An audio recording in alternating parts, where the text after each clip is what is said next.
완전히 정반대의 말을 하기 때문에 마음하고, 예를 들면 손님이 집에 와 있다. 그러면 차를 더 드시겠습니까? 라고 하면 그거는 이제 돌아가야 되는 시간이다 라는 말이고요. 그러니까 그때 2시간 3시간이나 계셨기 때문에 이제 돌아가셔야 되는 거 아닙니까? 라는 말을 대신 또 오래 여기에 계셔도 때문이다 식으로 한 잔 더 커피라든가 녹차 어떻습니까? 이런 말을 하는 거예요. 일본 여자가 순진하다. 그러면 큰일이 납니다. 일본 여자들이 원하는 것은, 여러분 안녕하십니까? 호사카 여지 교수입니다. 오늘은 또 세상연구소에서 초청해 주셔서 일본에 관한 여러 가지 이야기를 나눌 수 있게 되었습니다. 감사합니다.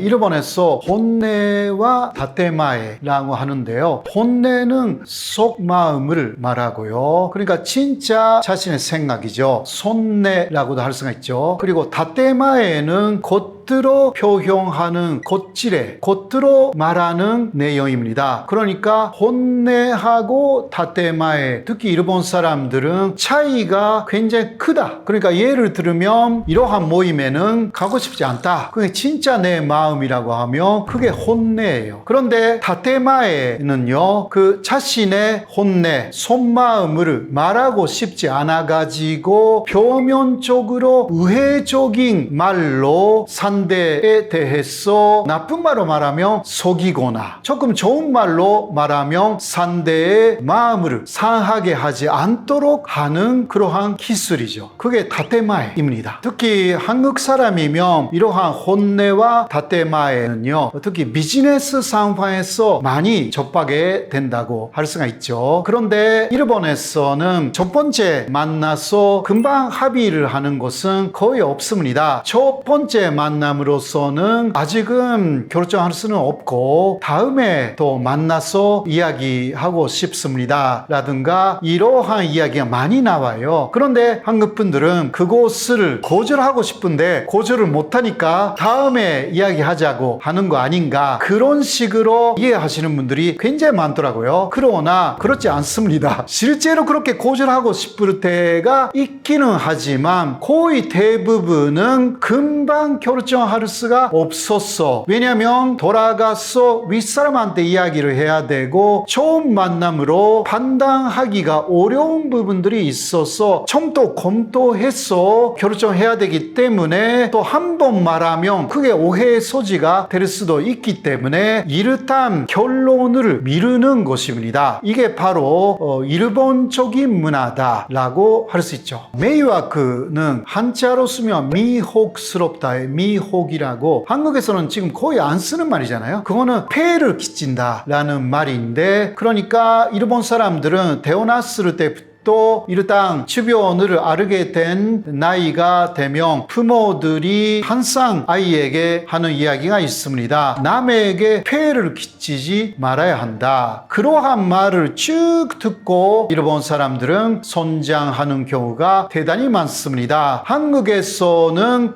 요새는 좀 바뀌었다 하더라도 너는 넘버원이 되라, 1등이 되라, 이 이야기 많이 듣지 않습니까? 그러나 일본에서는 그런 말을 듣는 사람들은 거의 없어요. 있다고 하면 제일교포 집안에서는 그런 이야기를 듣죠. 그러니까 손정희 소프트뱅크의 회장은 어렸을 때부터 너는 천재다 라는 말을 들으면서 성장했다고 하잖아요. 이거는 한국 가정이니까 그게 가능한 거예요. 그러나 일본에서는 그런 말을 하는 가정이 거의 없어요. 그러나 대신 하는 말이 폐해를 끼치지 말아야 한다. 한국에서는 반대로 폐해를 끼치면서 사람들이 친해진다 라는 말을 하지 않아도 그러한 감각이 있는데, 일본에서는 폐해를 끼치는 것이 무서운 것입니다. 이게 어떤 식으로 돌아올지 모르기 때문에 이거 사실 무사문화, 사무라이 문화의 영향일 수도 있습니다. 사무라이니까 조금만 신뢰가 되어도 엄청나게 노여움을 샀다고 하면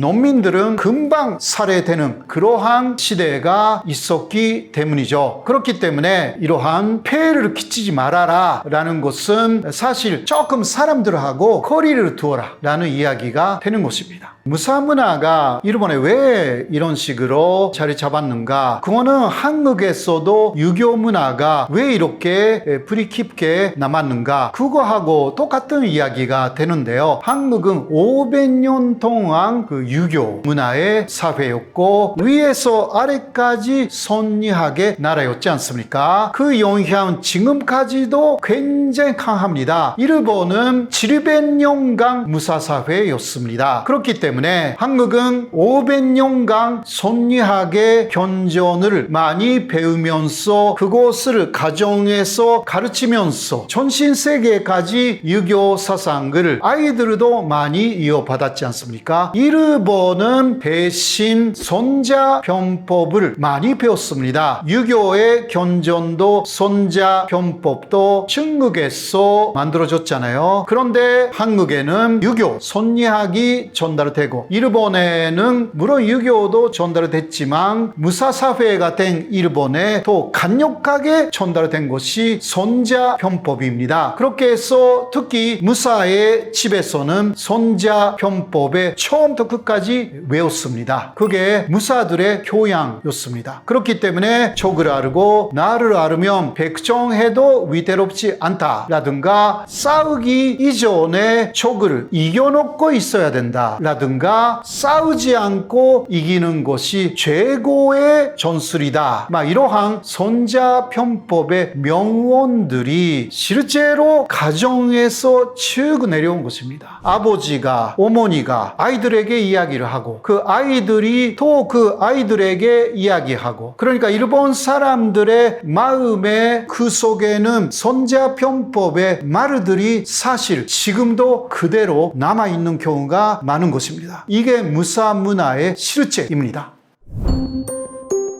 사실 외교적인 관계는 또 외교의 하나의 양식이 있어요. 그거는 국제적으로 거의 비슷하다라고 할 수가 있고 일단 그러한 외교적인 의식에 맞게 진행되는 경우가 대단히 많습니다. 그렇기 때문에 아주 크게 문제가 되지는 않지만 그래도 이제 문화가 다른 부분들이 좀 있어서 서로가 서로를 이해할 수가 없는 거죠. 이러한 부분들이 있어요. 아주 가까운 사례를 말하면 한국에서는 이거 다 아는 이야기잖아요. 밥을 먹을 때는 그릇을 들고 먹지 않습니다. 이렇게 먹으면 안 되고요. 일본은 반대예요. 들고 먹어야 하는 거예요. 이것도 무사 문화하고 양반 문화의 차이라고 할 수가 있거든요. 일본은 무사였기 때문에 이렇게 들고 먹어야만이 적이 어떻게 공격해와도 금방 대처할 수가 있으니까 이렇게 한 것으로 알고 있고 한국은 그런 필요가 없으니까 아주 우아하게 그릇을 트고 먹을 수가 있었던 것입니다. 이러한 부분이라든가 꽤 많거든요.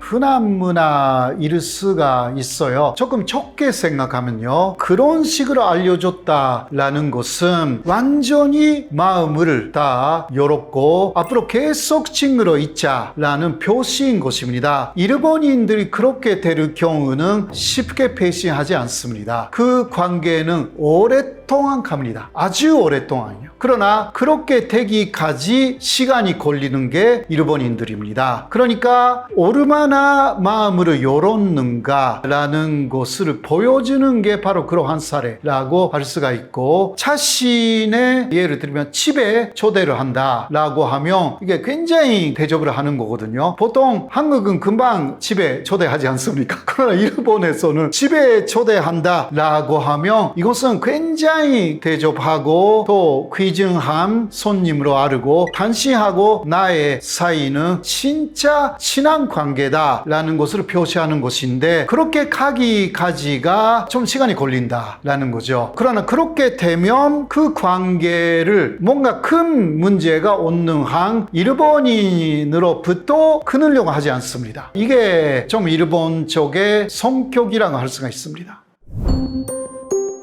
교도식 화법이라는 것은요, 아무래도 혼내와 다테마에의 아주 심한 형태다라고 할 수가 있는데요. 완전히 정반대의 말을 하기 때문에. 마음하고, 예를 들면 그 손님이 집에 와 있다. 그러면 차를 더 드시겠습니까? 라고 하면 그거는 이제 돌아가야 되는 시간이다 라는 말이고요. 그러니까 그때 이제 뭐 2시간, 3시간이나 계셨기 때문에 이제 돌아가셔야 되는 거 아닙니까? 라는 말을 대신 또 오래 여기에 계셔도 됩니다 식으로 한 잔 더 커피라든가 녹차 어떻습니까? 이런 말을 하는 거예요. 그러니까 교토의 문화를 진짜 잘 모르는 사람 혹은 알고 있더라도 교토에 쭉 살았다는 사람들도 헷갈린다고 합니다.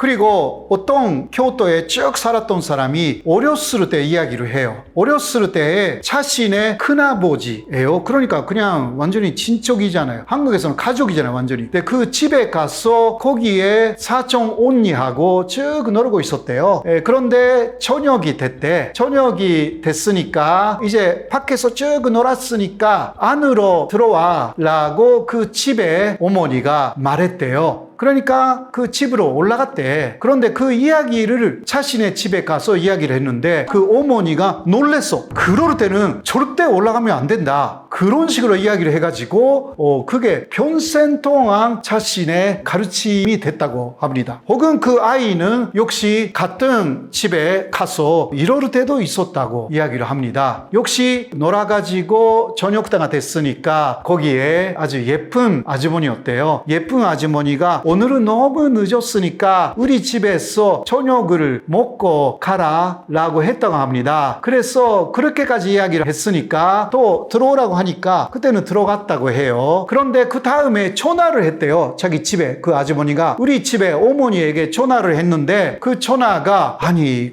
우리는 괜찮은데 이렇게 늦어졌으니까 계속 여기서 있으라고 저녁까지 먹고 가라 라고 하는 것은 오히려 당신의 집에 문제가 생길 것 같아서 전화했다고 그런 전화를 하는 거예요. 그 옆에서 듣고 있어가지고 너무 놀래가지고 또 어머니가 그 전화를 받고 급히 데려왔다고 해요. 이게 교토다. 그러니까 말로 식사하고 가라. 우리 집으로 올라가서 놀고 그냥 가라. 절대 하면 안 된대. 그렇게 배웠대요. 근데 그것을 그 사람이 이렇게 이야기를 합니다. 그거는 교토의 역사를 이해해야 된다. 왜냐하면 교토는 한산 전쟁터가 되기도 했어요.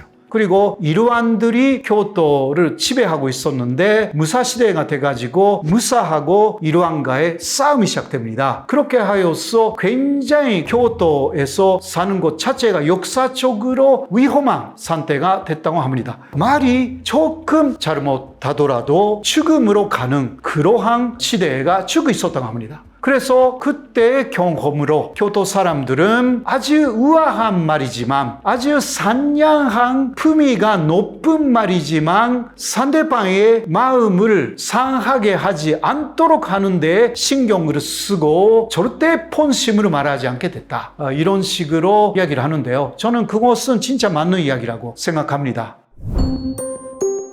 일본 여자들이 조신하다라는 것은 아주 옛날의 이야기고요. 지금 일본에서 그런 식으로 말하지는 않고 조신한 일본 여자는 거의 사라졌다라고 할 수 있습니다. 그거는 그런 식으로 생각하는 한국 분들이 있다고 하면 그 환상은 버리는 게 현실적입니다. 기대하면 절대 안 됩니다. 그것은 사실 역사적인 이유도 대단히 많아요. 이것도 무사 문화하고 관계가 되는데 무사들이 밖에 나가서 싸우고 돌아오잖아요. 그러니까 싸워서 집에 돌아오기 때문에 집 안에만으로는 편하게 있고 싶은 거예요. 남자들이. 그러니까 부드러운 여자, 위로해주는 여자, 상냥한 말을 해주는 여자, 그런 여자를 원했지 집에 갔더니 계속 잔소리하는 여성 원하지 않았던 것입니다. 그러한 역사가 쭉 있었기 때문에 일본 여성들도 그것을 알게 되었죠. 그래서 돌아온 남편에게는 혹은 아들에게는 밖에서 목숨을 내놓고 싸워서 왔다라는 것을 인정하면서 좀 높여주는 거죠. 그러니까 그만큼 어떤 면에서는 사이가 아주 가까워졌다고 하기가 어려운 부분들이 있었죠. 주인하고 아래에 있는 사람인 것처럼 남녀가 되어 있었어요. 그래서 일본에서 남편에 대해서 우리 주인이라고 하지 않습니까? 지금도요. 지금도 와타시노 슈진, 그게 우리 남편이에요. 이게 직역하면 이해가 안 돼요.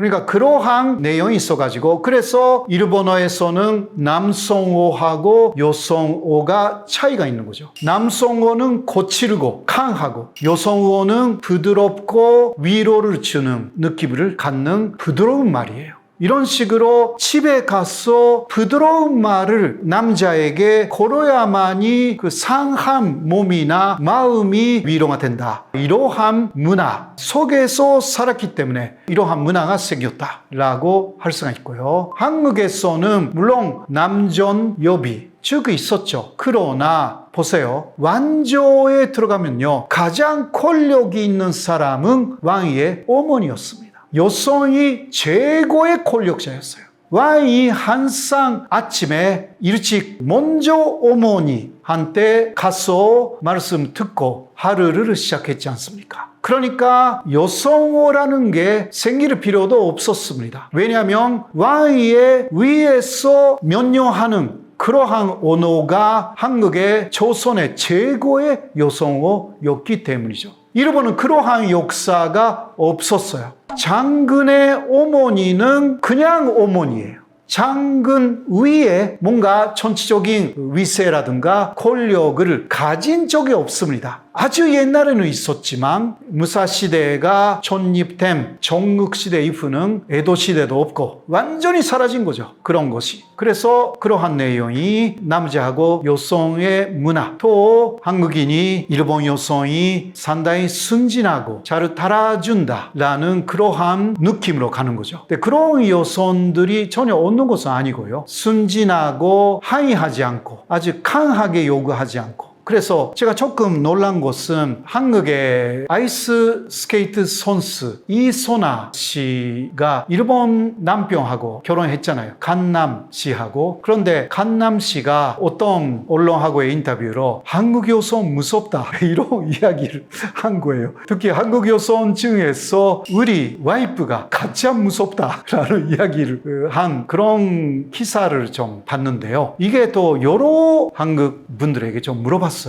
그거는 이해가 된다. 우리 와이프는 무섭다. 라는 말씀을 하신 분들이 꽤 있거든요. 그래서 일본 여성에 대한 환상을 갖는 것이 아닐까. 좋은 면이 있으면 나쁜 면도 있기 때문에 너무 기대하면 안 된다고 말할 수가 있죠.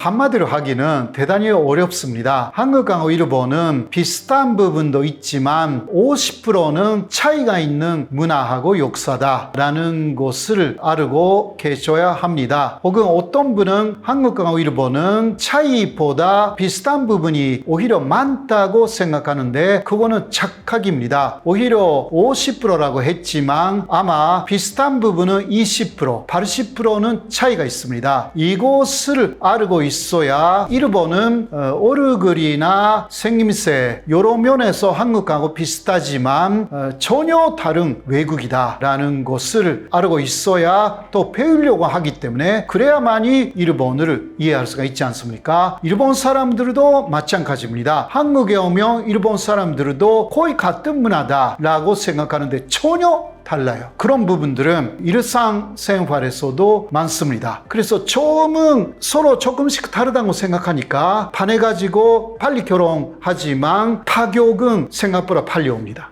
일본에서는 아무래도 한국만큼 부모님의 기만 사항이 크지는 않아요. 물론 일본에서도 산유사회가 되면 될수록 어떤 사람하고 결혼해야 된다라는 이야기를 하지만 보통 준유사회 이하 거의 70% 80%의 일본인들은 부모가 너는 앞으로 이런 사람하고 결혼해야 된다라는 그런 말을 듣고 자라는 사람들은 거의 없습니다. 그러니까 그런 면에서는 어떤 면에서는 이성에 대해서 잘 모르고요. 그러나 한국은 반대로 부모의 희망 사항이 크지 않습니까? 거의 대부분의 한국 가정에서 부모님이 또 어떤 TV 드라마를 보면서도 저런 남편 오면 안 된다라든가 저런 와이프는 절대 안 된다라든가 그런 식으로 또 아이들을 교육시키지 않습니까? 요새 뭐 달라졌다고 하지만 그게 일본에서 없어요. 그런 면에서 면에서 어떤 면에서는 하나의 이성에 대한 기준이 있는 것이 한국이고요. 일본에서는 기준이 좀 없어요. 그런 면에서 뭐 이제 만나야 사람에 따라 좀 다르기 때문에 뭐라고 할 수는 없지만 아주 큰 차이는 그 부분이 있어요. 그리고 또 아까도 이야기했지만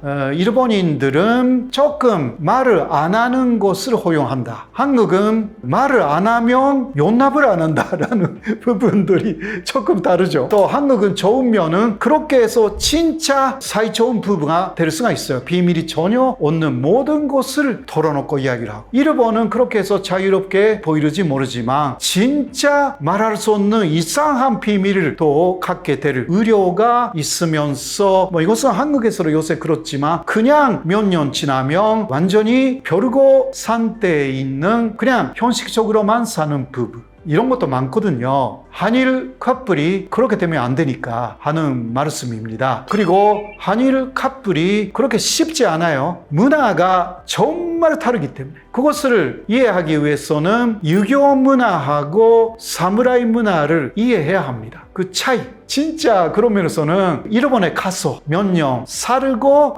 그래도 일본 사람하고 결혼해도 되겠구나 라고 생각하면 결혼하면 되는 것이고, 그런 과정이 중요하고 일본 여자가 순진하다, 그러면 큰일이 납니다. 일본 여자들이 원하는 것은 한류 드라마에 나오는 그러한 한국 남자이거든요. 일본 여성들이 한국 남성이라고 생각하면 무엇을 생각하느냐? 바로 한류 드라마에 나오는 그러한 한국 남성을 생각하고, 거의 모든 한국 남자들이 그런 자신이 좋아하는 한국 드라마에 나오는, 예를 들면 사랑의 불시작, 일본에서 엄청난 히트가 됐죠.